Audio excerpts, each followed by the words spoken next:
AP రాజకీయాల్లో ఇప్పుడు ఒక కొత్త పేరు మారుమోగిపోతోంది. అదే మ్యావిగన్. అసలు ఈ పేరు వెనుకున్న అర్థం ఏంటంటే, ఎంఏ అంటే మచిలీపట్నం, విఏ అంటే విజయవాడ, జీయుఎన్ అంటే గుంటూరు. మాజీ సీఎం జగన్మోహన్ రెడ్డి ప్రతిపాదించిన ఈ కొత్త కాన్సెప్ట్ అమరావతికి ప్రత్యామ్నాయంగా తెరపైకి వచ్చింది.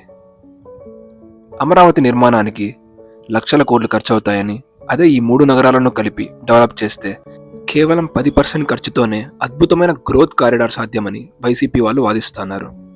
అయితే ప్రభుత్వం దీన్ని ఒక జోక్ అని కొట్టిపారేస్తుంటే సోషల్ మీడియాలో మాత్రం ఈ పేరు ట్రెండింగ్లో ఉంది. ఒకసారి ఈ మ్యావిగన్ వెనుక పాజిటివ్స్ అండ్ నెగిటివ్స్ పరిశీలిద్దాం. ముందుగా పాజిటివ్స్. ఇందులో మొదటిది తక్కువ ఖర్చు. అమరావతిలో 0 నుండి నగరాన్ని నిర్మించడానికి లక్షల కోట్లు అవసరం. కానీ మ్యావిగన్ ప్రాంతంలో ఇప్పటికే రోడ్లు, రైల్వేలు మరియు భవనాలు ఉన్నాయి.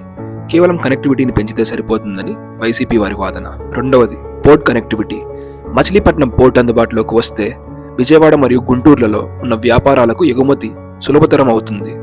ఇది ఒక పారిశ్రామిక హబ్గా మారే అవకాశం ఉంది. మూడవది సహజ సిద్ధమైన ఎదుగుదల. విజయవాడ మరియు గుంటూరు మధ్య ఇప్పటికే రియల్ ఎస్టేట్ మరియు వ్యాపారాలు అభివృద్ధి చెందాయి. దీన్ని చట్టబద్ధం చేసి మెరుగుపరచడం సులభం. ఇప్పుడు నెగటివ్స్ చూద్దాం.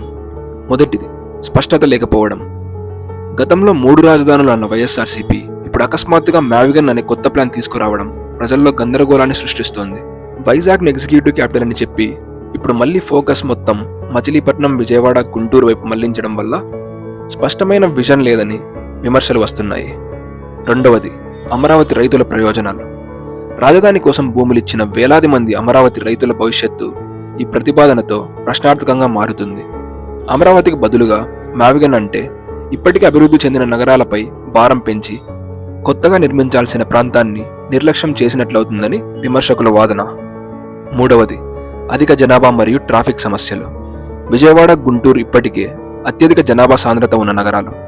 వీటిని కలపడం వల్ల ట్రాఫిక్, కాలుష్యం మరియు మౌలిక సదుపాయాలపై ఒత్తిడి విపరీతంగా పెరుగుతుంది. ఒక కొత్త రాజధాని ఇచ్చే సౌకర్యాలు ఈ రద్దీ నగరాల్లో కల్పించడం కష్టం. నాలుగవది ప్రాంతీయ విభేదాలు పెరిగే అవకాశం.